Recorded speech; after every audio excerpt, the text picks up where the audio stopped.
Assalamualaikum warahmatullahi wabarakatuh. Teman-teman pendengar channel Kisah Penuh Hikmah. Pada suatu zaman, yakni ketika peradaban Islam telah mencapai puncak kejayaannya, muncul kelompok cendekiawan misterius yang dikenal sebagai Ikhwan al-Safa. Ikhwan al-Safa ini dapat juga diartikan sebagai saudara-saudara kesucian. Meskipun jauh dari sorotan dunia, kelompok ini beranggotakan para filosof muslim terbaik dalam sebuah perhimpunan yang menakjubkan. Mereka menyembunyikan identitas mereka dengan sangat rapi, sehingga bahkan hingga saat ini perdebatan mengenai siapa mereka sebenarnya masih terus berlangsung. Namun, karya monumental mereka, Rasail Ikhwan al-Safa, menjadi bukti keberadaan mereka yang tidak terbantahkan. Rasail Ikhwan al-Safa merupakan sebuah ensiklopedia yang bersifat epistolaris. Epistolaris di sini maksudnya adalah sejenis tulisan yang tersusun berdasarkan serangkaian surat menyurat yang pada kasus Ikhwan al-Safa ini dilakukan di antara para anggotanya. Ensiklopedia Rasail Ikhwan al-Safa merupakan kolaborasi brilian dari ilmu pengetahuan, agama, dan filsafat yang diselipi dengan elemen esoteris yang sangat menarik. Mari kita mengembara melintasi ruang dan waktu, mengingkap tabir misteri yang menyelimuti Ikhwan al-Safa. Namun sebelum itu, saya berharap teman-teman dapat berkenan mendengar cerita ini hingga akhir untuk meminimalisasi kesalahpahaman dalam penyampaian mengenai Ikhwan al-Safa ini.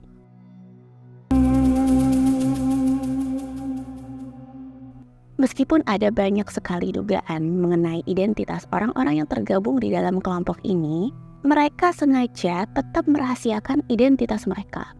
Struktur organisasi dan identitas anggotanya hingga saat ini masih tersembunyi. Beberapa sarjana seperti Ian Nathan berpendapat bahwa kelompok ini cenderung mengutamakan kesucian dan penyelamatan. Ada juga teori yang menyatakan bahwa nama Ikhwan al-Safa diambil dari sebuah cerita fabel yang ditulis dalam bahasa Persia berjudul Kalilah wa Dimnah. Dalam kisah fabel tersebut, sekelompok binatang saling menyelamatkan diri satu sama lain dari perangkap para pemburu. Kisah tersebut menjadi contoh penting sekaligus prinsip mendasar bagi anggota-anggota dari Ikhwan al-Safa, yakni mereka mendorong pertolongan terhadap sesama anggotanya satu sama lain. Pandangan mengenai akar inspirasi dari penulisan ensiklopedia ini hingga saat ini masih beragam. Beberapa berpendapat bahwa mereka yang tergabung dalam Ikhwan al-Safa memiliki pandangan Syiah Ismaili. Menurut sejarawan Marquette yang menulis History of Arab dalam ensiklopedia Islam, meyakini bahwa Rasail Ikhwan al-Safa dapat dikategorikan sebagai naskah kuno milik kelompok Ismaili. Naskah ini diduga selesai dibuat pada masa pemerintahan Imam Ahmad al-Mastur atau bahkan sebelum kepemimpinan Imam Abdullah al-Mastur selama era Abbasiyah. Pada tahun 1150, kelompok Sunni Ortodoks menilai jika karya Ikhwan al-Safa adalah karya yang menyesatkan, sehingga mereka berupaya untuk membakar naskah ini. Namun, ensiklopedia Ikhwan al-Safa ini berhasil diamankan dan justru diterjemahkan ke dalam bahasa Persia dan Turki. Teori kedua menganggap ensiklopedia yang ditulis oleh Ikhwan al-Safa justru berakar dari tradisi Islam Sunni. Rasail berisi hadis yang diriwayatkan oleh Aisyah binti Abu Bakar. Perlu teman-teman ketahui, orang-orang Syiah sangat menentang hadis-hadis yang diriwayatkan oleh Aisyah. Alessandro Bausani, salah satu sejarawan modern lainnya, juga menyajikan teori bahwa karya dari Ikhwan al-Safa bersifat Sunni, Sufi. Karena referensi yang digunakan dalam penulisan risalah ini juga menyajikan sumber-sumber dari Khulafaur Rasyidin, yang mana Khulafaur Rasyidin ini juga berkaitan dengan Islam Sunni.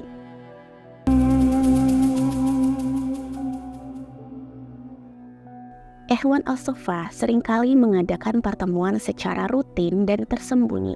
Biasanya dilakukan sebanyak 3 kali setiap bulannya.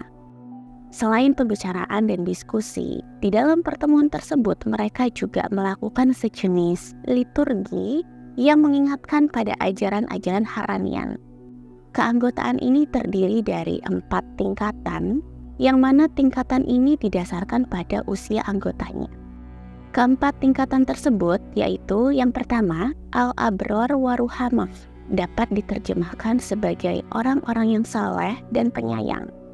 Keanggotaan ini merujuk kepada tingkatan awal dari anggota yang memiliki sifat-sifat yang mulia. Usia anggota pada tingkatan ini berkisar antara 15 hingga 30 tahun. Kelompok ini tugas utamanya ialah belajar dan menelan ilmu sebanyak-banyaknya. Kelompok kedua ialah al-akhyar wal fudola, dapat diterjemahkan sebagai para pemimpin intelektual. Di sini, orang-orang yang tergabung mengacu pada anggota yang berperan di dalam aspek kepemimpinan dan kebijakan. Mereka biasanya berusia sekitar 30 hingga 40 tahun. Kelompok ketiga ialah al-fudola wal kiram, dapat diterjemahkan sebagai para pemimpin cendekiawan yang mulia, yakni merujuk kepada anggota yang mencapai posisi puncak dalam hierarki dan memiliki keistimewaan di masyarakat. Mereka yang berada di kelompok ini berusia sekitar 40 hingga 50 tahun. Kelompok terakhir ialah al-martabatul malakiyah, dapat diterjemahkan sebagai martabat para cendekiawan yang mulia. Kelompok pada tingkatan ini merujuk kepada anggota pada tingkat tertinggi yang memiliki pemahaman filsafat dan tingkat spiritualitas yang sangat tinggi. Usia mereka di atas 50 tahun.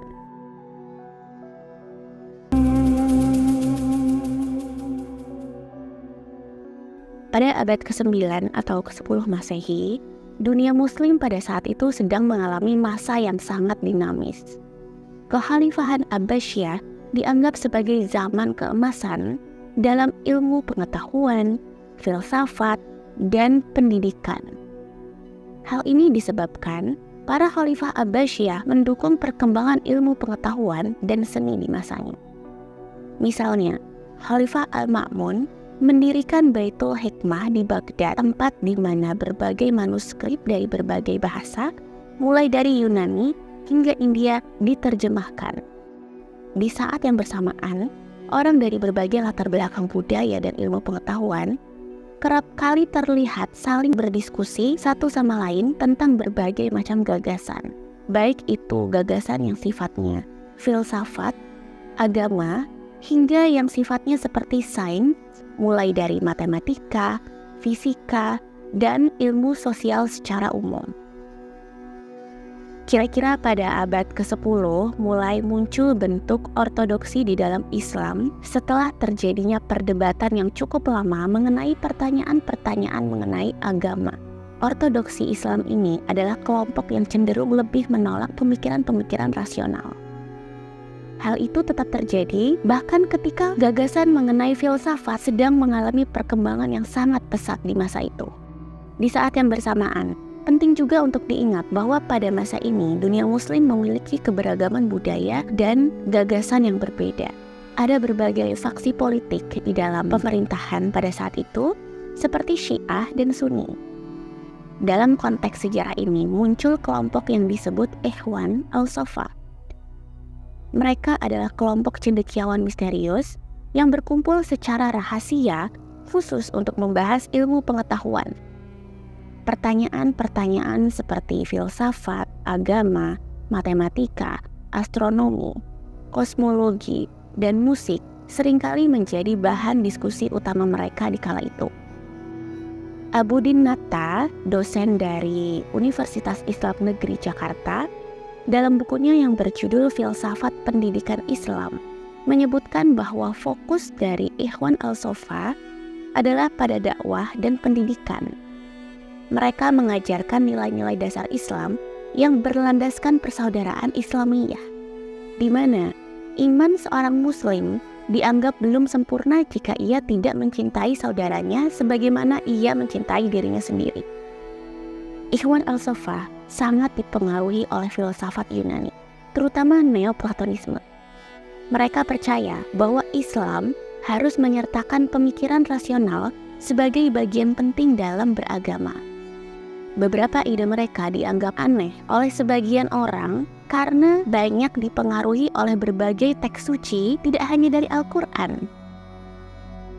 Al-Quran dianggap sebagai pelengkap dan penyempurna. Artinya, teks-teks suci sebelumnya sifatnya masih memiliki otoritas kesucian yang sama, namun sifatnya saja yang belum lengkap. Sehingga bagi pemikiran mereka, tidak ada salahnya jika mereka juga turut mempelajari teks-teks suci yang turun sebelum Al-Quran. Tidak aneh pengetahuan mereka tidak hanya berdasarkan Al-Quran, tetapi juga mencakup berbagai teks suci lain seperti Taurat, Mazmur, dan Injil. Teman-teman perlu mengetahui bahwa kelompok Ikhwan Al-Safa ini adalah kelompok Islam yang saleh, terlihat dari berbagai macam tulisannya yang banyak sekali membicarakan mengenai tauhid. Salah satu alasan mengapa Ikhwan Al-Safa tetap menyembunyikan diri mereka ialah karena mereka tidak ingin ilmu pengetahuan yang mereka dapatkan dari Allah Subhanahu wa Ta'ala ternodai oleh sifat-sifat duniawi. Titik fundamental bagi Ikhwan Al-Safa ini adalah penyucian jiwa yang dapat dicapai melalui wahyu, filsafat, dan bahkan gabungan antara keduanya. Oleh karena itu, pengetahuan yang dibicarakan oleh para anggota Ikhwan Al-Safa sebenarnya tidak ditujukan untuk semua kalangan, melainkan khusus untuk kalangan-kalangan terdidik yang tidak hanya memahami ilmu agama, tetapi juga memahami pemikiran yang rasional. Oleh karena itu, wajar jika Ikhwan Al-Safa dianggap berlawanan dengan kalangan muslim yang cenderung literalis dan hanya mengikuti aspek hukum syariat secara tekstual dan superficial.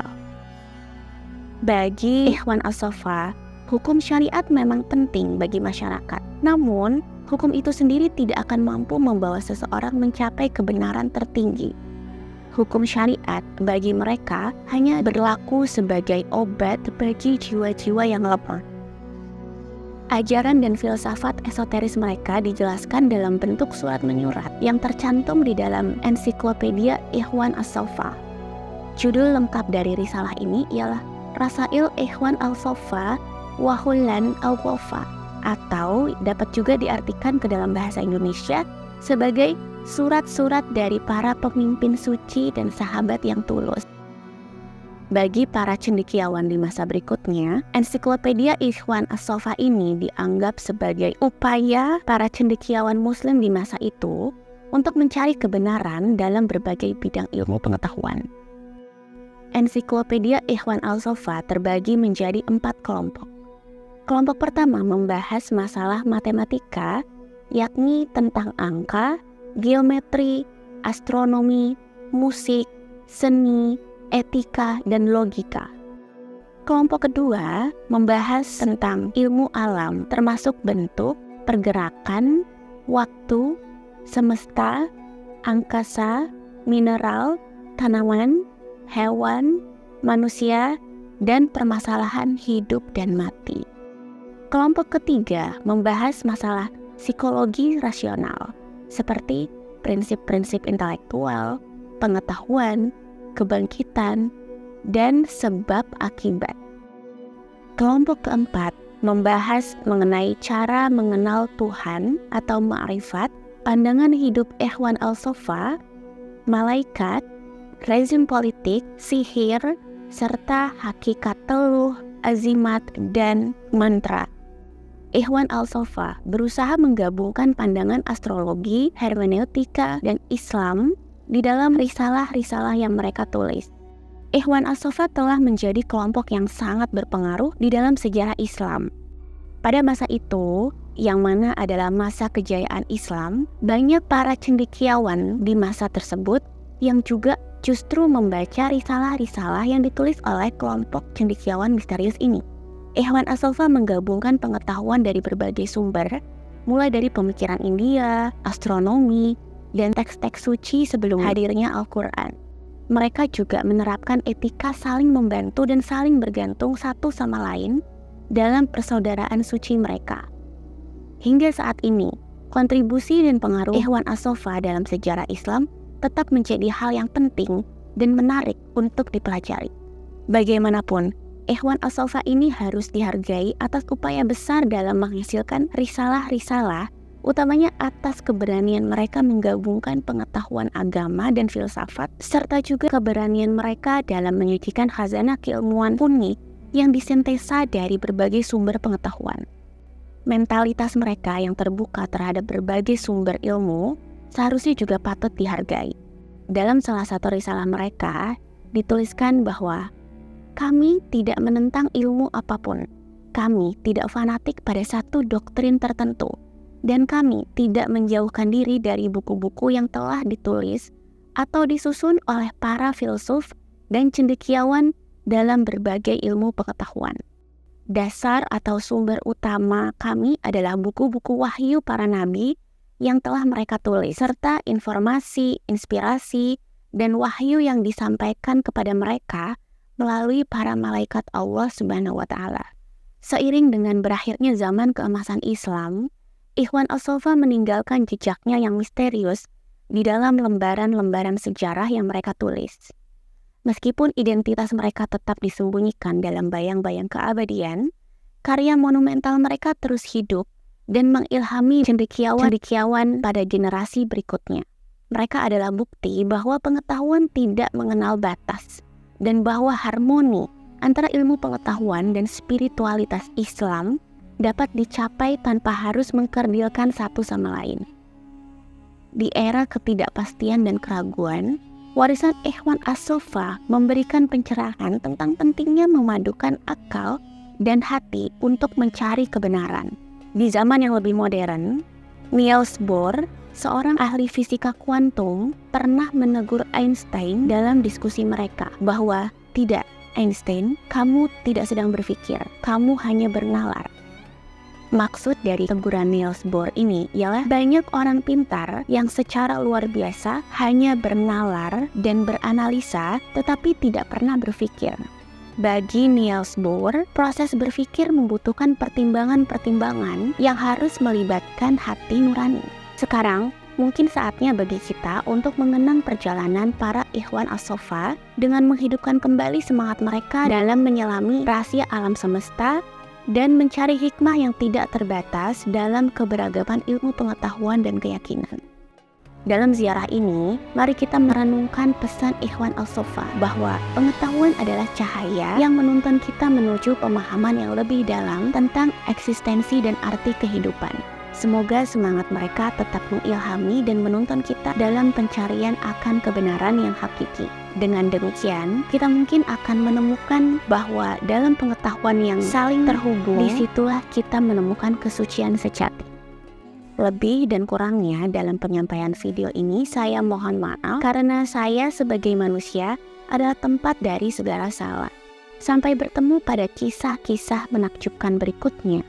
Wassalamualaikum warahmatullahi wabarakatuh.